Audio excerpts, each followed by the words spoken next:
Oke, halo teman-teman, selamat pagi, selamat siang, selamat sore, selamat malam.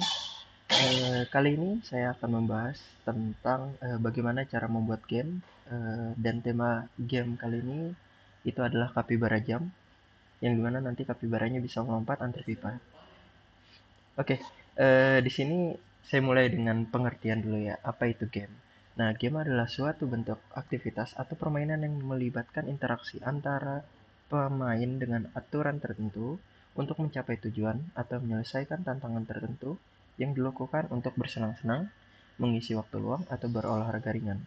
Kata game itu berasal dari bahasa Inggris yaitu permainan. Terus yang kedua, kita akan menggunakan sedikit artificial intelligence di dalam pembuatan game ini. Artificial intelligence atau kecerdasan buatan adalah bidang ilmu komputer yang berfokus pada pengembangan sistem atau mesin yang dapat meniru kecerdasan manusia. AI memungkinkan mesin untuk melakukan tugas yang biasanya memerlukan kecerdasan manusia, seperti pengenalan suara, pemahaman bahasa, pengambilan keputusan, dan pemecahan masalah. Oke, untuk tools yang digunakan untuk pembuatan game ini yaitu adalah p5play.js yang dimana adalah sebuah library tambahan untuk P5JS khususnya untuk membuat permainan 2D, menyediakan fitur-fitur seperti sprite, animasi, dan kontrol gerak. Oh ya, saya lupa mention di sini kita juga akan memakai P5JS sebagai dasarnya dan kita akan menggunakan IDE atau kode editor dari P5JS-nya langsung di dalam website. Terus kemudian ada ML5JS. ML5JS itu adalah library machine learning yang tadi sudah kita sebutkan yang bisa menggunakan AI. Di dalam ML5JS itu terdapat model-model yang memang sudah dibuat oleh library-nya itu sendiri, sudah dibuat oleh para komunitas atau para orang lain yang membuat library tersebut.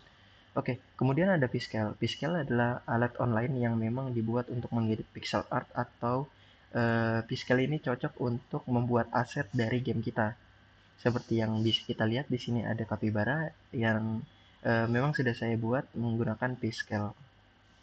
Nah, oke. Selanjutnya, nah di sini saya akan membuatkan sounds menggunakan sounds classifier. Jadi sound classifier itu alat berbasis machine learning yang bisa mengidentifikasi atau mengenali suara. Nah, contoh penggunaannya itu adalah menggunakan mikrofon untuk mendeteksi suara tertentu seperti musik, tepuk tangan, suara kendaraan, atau kata-kata yang keluar dari mulut kita itu akan dideteksi oleh sound classifier. Nah, sound classifier ini itu kita menggunakan bawaan dari ML5JS. Karena ML5JS sudah menyediakan sound classifier yang memang sudah terbukti akurasinya sudah tinggi akurasinya seperti itu. Oke, mungkin sekian dari itu. Ini ada beberapa kata-kata salah satu pionir AI yang mendefinisikan AI itu sebagai ilmu dan rekayasa menciptakan mesin cerdas. Dan menurutnya AI adalah bidang yang berupaya membuat mesin yang dapat berperilaku seperti manusia dan membuat keputusan secara mandiri. Oke, mungkin nanti kita akan langsung membuat codingannya, membuat gamenya, bagaimana nanti keseruannya bisa saya jelaskan nanti setelah ini. Terima kasih. Oke, teman-teman, kita melanjutkan materi yang tadi. Tadi juga saya sudah menjelaskan terkait tools-tools yang akan kita pakai. Di sini tools-tools yang akan kita pakai adalah salah satunya adalah Pascal dan juga ada p5.js. Nah, p5.js ini itu ada beberapa tools library lainnya lagi. Misalnya di sini ada p5play.js. Terus kemudian di dalam index HTML itu juga ada includekan ml5.js di line ini. Dan untuk import p5.play.js-nya juga ada di line bawahnya. Oke, kita akan beralih ke Piskel dulu. Nah, seperti yang sudah saya sampaikan, Piskel adalah sebuah tools untuk membuat aset atau desain grafis ya. Di sini untuk Capybara game sendiri itu sudah saya buatkan 4 frame aset Capybara yang dimana adalah dengan posisi standby, terus ada posisi melompat, terus ada posisi dia jatuh ke bawah atau falling down. Nah, setiap dari frame ini itu di dalam codingannya nanti itu akan dipisah-pisah ya sesuai dengan state-nya mereka masing-masing. Kalau misalnya kapibaranya lagi standby di atas pipa, dia akan menggunakan posisi yang nomor satu, posisi standby. Ketika dia sedang melompat, dia akan menggunakan frame yang kedua. Terus kemudian ketika kapibaranya jatuh, dia akan menggunakan frame yang ketiga seperti itu. Nah, mungkin itu untuk desainnya sudah saya sesuaikan dan memang sudah saya buatkan untuk kapibaranya. Untuk desain pipanya itu kurang lebih akan seperti ini. Nah, di sini sudah terlihat untuk desain pipanya saya menggunakan aset luar atau aset lain untuk mempercepat pekerjaan saya. Saya menggunakan aset pipa dari Mario Bros atau aset pipa dari Flappy Bird seperti teman-teman yang sudah pernah tahu terkait Flappy Bird game burung kuning. Oke. Ya, seperti itu. Jadi untuk asetnya saya menggunakan campuran. Di sini saya ada aset capybara dan juga ada aset pipa. Nah, untuk backgroundnya sendiri itu saya sudah membuat menggunakan saya cari juga di internet untuk backgroundnya. Saya cari aja background pantai pixelated dan di sini bisa dilihat untuk aset-asetnya. Nah, yang tadi yang capybara sudah saya import menjadi satu persatu untuk bentuk file PNG. Di sini ada capybara standing dengan state stand-nya. Terus juga ada capybara jump itu untuk state ketika dia melompat. Kemudian ada capybara fall untuk state dia jatuh. Nah, mungkin kita akan mulai ke in charge ke dalam codingannya ya. Kalau untuk codingannya di sini untuk yang pertama adalah HTML-nya dulu. Nah, HTML-nya kita jangan lupa untuk mengimportkan script ML5 dan P5 Play.js karena itu tools utama kita. Tools utama kita untuk membuat sebuah game AI ini. Seperti itu. Nah, di sini untuk ML5-nya kita menggunakan versi yang ML5 latest dan juga untuk P5 Play.js itu menggunakan P5 Play.js dengan versi dari Bu Gabriel. Nah, mungkin kita bisa lanjut ke sketch.js yang dimana nanti di dalamnya adalah codingan utama kita. Nah, di atas ini untuk codingan utama kita, itu saya sudah menginisialisasikan, membuat sebuah variabel. Yang pertama ada variabel sound classifier, terus capybara sebagai entitas sprites dari capybara itu sendiri. Nah, buat teman-teman yang bertanya apa itu sprites, sprites adalah sebuah objek atau sebuah apa ya istilahnya sebuah objek mungkin dalam bentuk kotak atau dalam bentuk aset yang dimana objek tersebut itu secara interaktif bisa dibuat collide dengan objek yang lainnya. Jadi ketika objek yang lain ketika suatu objek sprites itu collide dengan objek sprites lainnya itu bisa dikondisikan nanti ada namanya state on kalau tidak salah. Nanti akan ada state-nya ketika objek satu, objek sprite satu itu bertabrakan dengan objek sprite 2, maka kita bisa coding atau menaruh logikanya mereka harus ngapain nanti ada di bawah. Oke. Nah, kemudian ada pipes. Pipes itu untuk entitas objek untuk pipanya nanti. Nah, di sini kenapa saya menaruh array? Di sini saya menaruh array itu karena pipes ini akan ada banyak nantinya. Jadi harapannya nanti capybara akan melompat ke atas pipe antara satu pipe dengan pipe yang lainnya dan mendapatkan skor antar pipe itu. Jadi ketika capibaranya berhasil melompati di atas pipe, maka dia mendapatkan skor. Kemudian ketika melompat lagi dia akan mendapatkan skor lagi seperti itu. Nah, di sini ada variabel jam. Variabel jam adalah sebuah state yang dimana nanti kita gunakan untuk sebuah status bahwa si capybara ini sudah dalam kondisi melompat seperti itu. Nanti kalau misalnya dia dalam kondisi melompat, dia akan bernilai false seperti itu. Nah, di sini ada variabel y. Y ini itu untuk harapannya untuk menyimpan ketinggian kalau tidak salah ya, ketinggian dari sebuah pipa.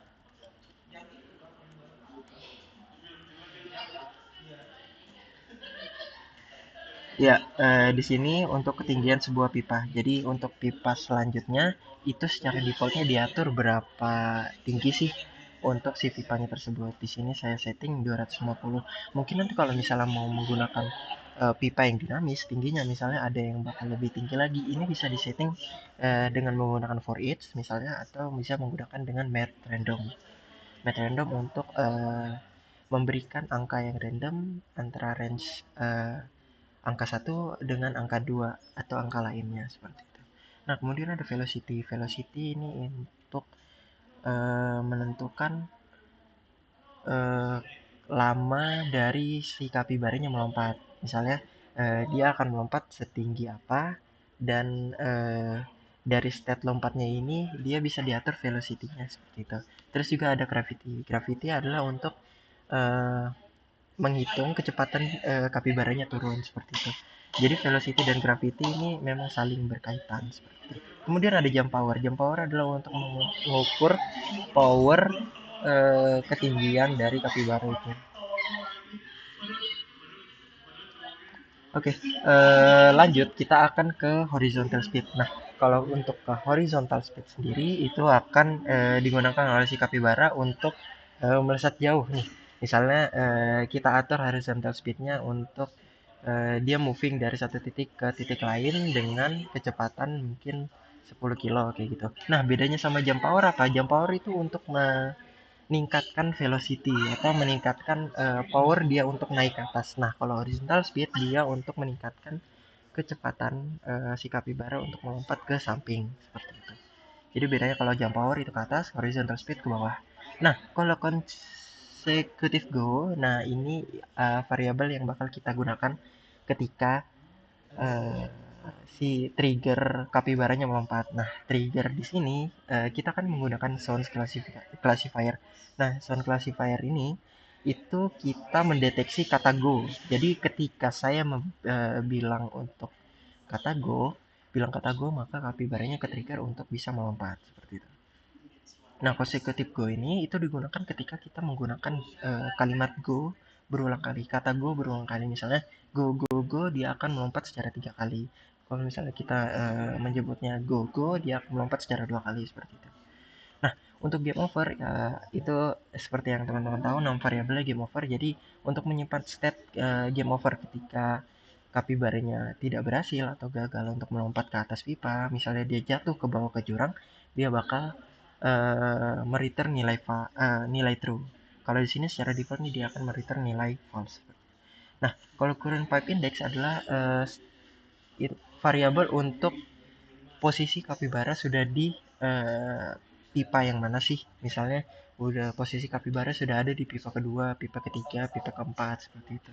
Terus kemudian ada less go time. Nah, less go time ini untuk mendeteksi range dari kita pengucapan go ya. Jadi range antar pengucapan go, misalnya go itu akan diatur misalnya dia berapa range waktunya. Nah, gunanya ini itu untuk men-trigger apakah kita menyebutkan go secara berulang dengan cepat atau kita menyebutkan go secara sekali saja. Jadi dia bisa mendeteksi apakah kita harus melompat 1 kali, 2 kali, atau 3 kali. Gitu.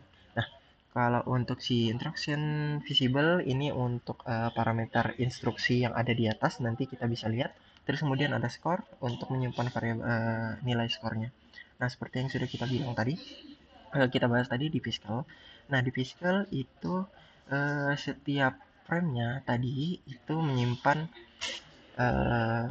state kapibara yang berbeda. Di sini ada kapibara IMG yang memang untuk stand atau standby, terus kemudian ada kapibara jumping kalau misalnya kapibaranya sedang melompat, terus ada kapibara falling untuk kapibaranya sedang jatuh seperti itu.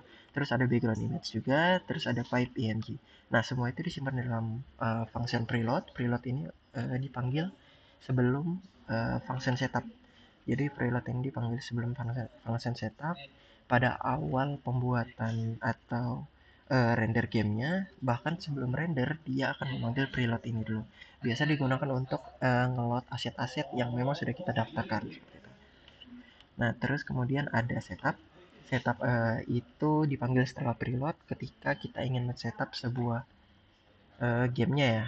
Pada awal-awal inisial setupnya bagaimana. Di sini ada kita ngebuat kapibaranya, terus kita ngebuat stats kapibaranya. Kalau misalnya dia standing, dia menggunakan yang capybara unit. Kalau misalnya dia jumping, dia akan capybara jumping. Kalau misalnya dia fall, dia akan menggunakan capybara falling, variabel yang di atas. Nah, untuk scalingnya capibaranya ini saya menggunakan 0,5 karena memang aset yang saya buat capibaranya itu udah lumayan besar, jadi saya menggunakan bytecode aja untuk scalingnya agar dia bisa lebih kecil lagi.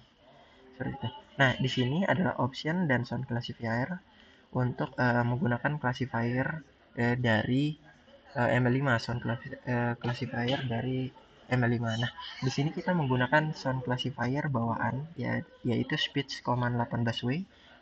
Maksudnya di sini adalah speech command yang artinya adalah perintah kata dengan di dalamnya itu ada 18 word. Nah, 18 word ini ada banyak sekali ya. Ada banyak sekali untuk 18 wordnya. Misalnya ada go, ada start, stop, dan lain-lain. Itu bisa dilihat di dokumentasi dari ML5-nya itu sendiri. Nanti bisa dilihat untuk teman-teman. Oke, terus kemudian ada option untuk di sini kita menaruh probability threshold. Kita menggunakan threshold probability-nya berapa persen sih bahwa dikatakan si sound classifier-nya itu menuruti si apa namanya si kata yang kita keluarkan seperti itu. Terus kemudian ada model ready. Model ready adalah perintah ketika sebuah model atau ML5 sound classifier-nya itu sudah berhasil dibuat seperti itu. Nah, model ready itu isinya harus seperti ini. Model ready adalah kita memanggil uang sound classifier-nya tadi untuk nge-start classify. Nah, nge-start classify itu dari function getResult.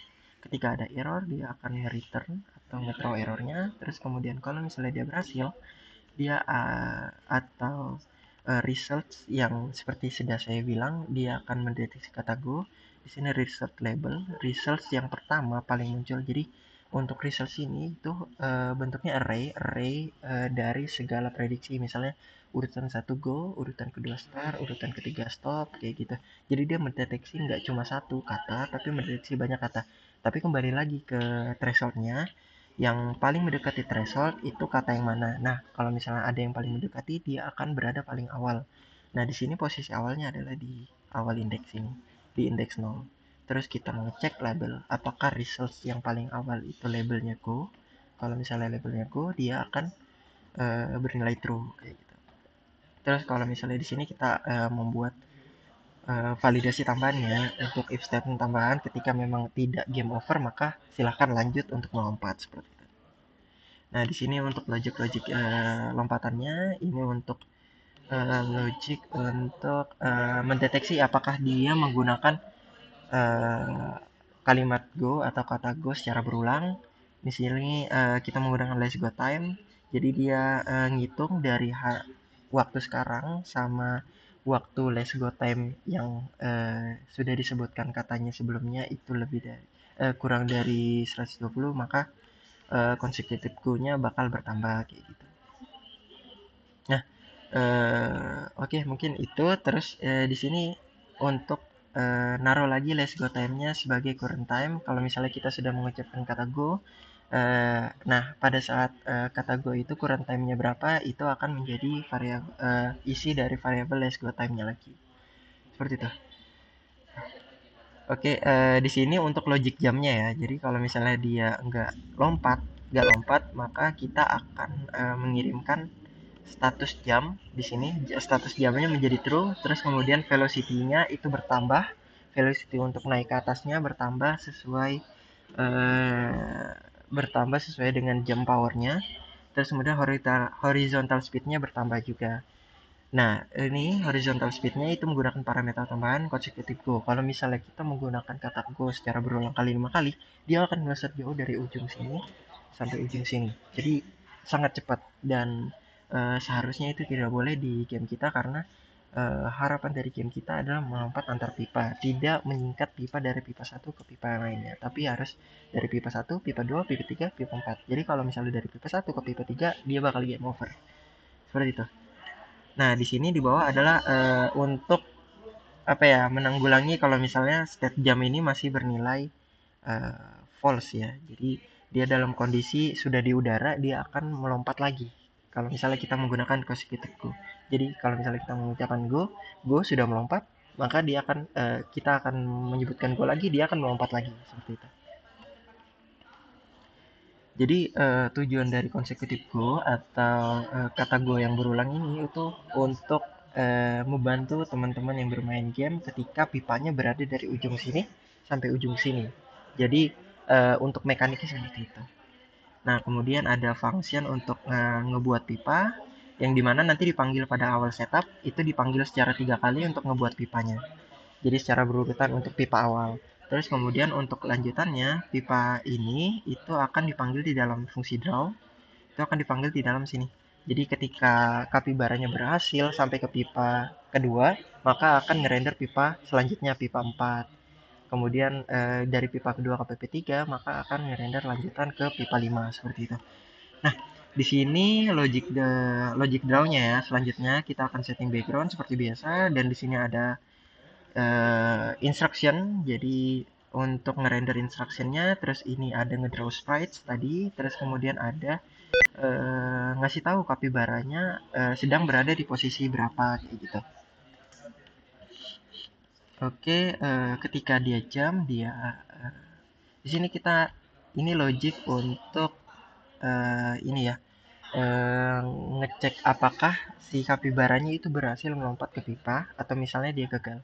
Kalau misalnya dia gagal untuk melompat ke pipa, dia bakal bernilai eh, maka game over akan bernilai true. Seperti itu. Kalau misalnya dia berhasil loncat ke pipa, dia akan ini kita terbesar aja bilang gampang.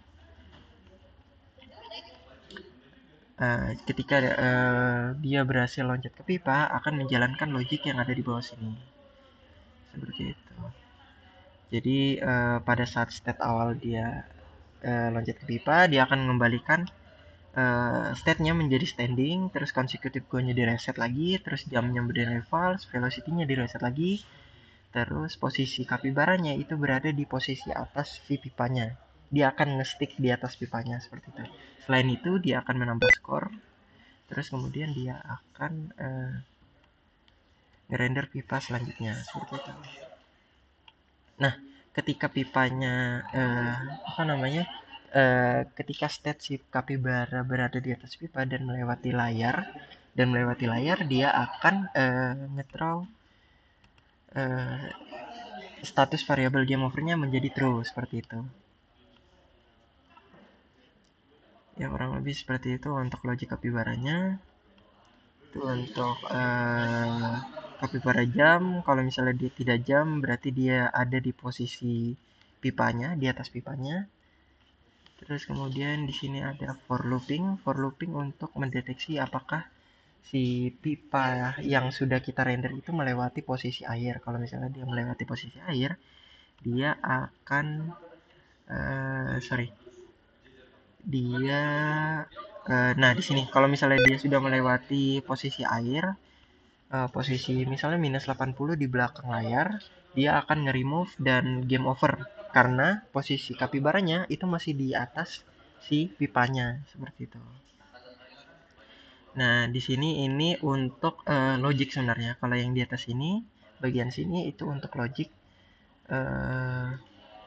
logic bagaimana kecepatan atau difficulty ya. Semakin tinggi skornya, maka dia akan semakin cepat pipanya itu untuk bergerak dari kanan ke kiri seperti itu. Nah, di sini untuk ngerender skornya, terus kemudian yang bawah untuk ngehandle game over. Oke, kita bisa mulai aja untuk gamenya ya. Tadi sudah penjelasan codingnya, lumayan panjang. Kita mulai aja soundnya. Oke, kita coba dengan kata go. Go. Sorry, ini karena dia sound classifier, dia menggunakan sensor suara ya. Jadi memang agak delay tergantung dari hardware-nya masing-masing lagi.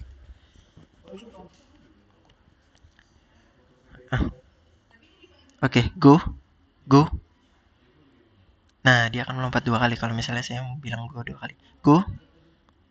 Nah, pipanya sudah lewat layar, maka dia akan game over seperti itu.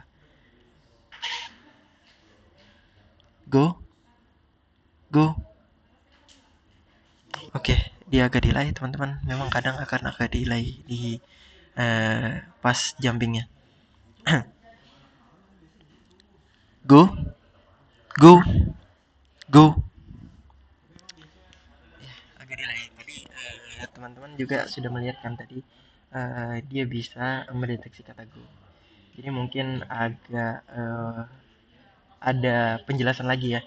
Kalau untuk sound classifier-nya ini mungkin memang tidak terlalu akurat, mungkin memang masih minim akurat dan setidaknya ini bekerja untuk teman-teman kalau misalnya mengucapkan kata go lebih jelas lagi. Kalau tadi saya kan masih kurang jelas untuk mengucapkan kata go-nya. Coba sekali lagi. Go, go. Nah, dia lompat sekali. Go, go, lompat sekali. Go, go. Nah, di kali ini. Kalau misalnya posisi pipanya agak jauh, dia disarankan untuk mengucapkan kata go 2 kali. Oke, mungkin itu untuk codingan untuk buat game kali ini sudah lumayan lengkap ya. Tadi penjelasannya, breakdown code-nya dari satu persatu, dan harapannya semoga bisa berguna dan bisa bermanfaat untuk teman-teman. Terima kasih semuanya, selamat malam. Assalamualaikum warahmatullahi wabarakatuh. Terima kasih.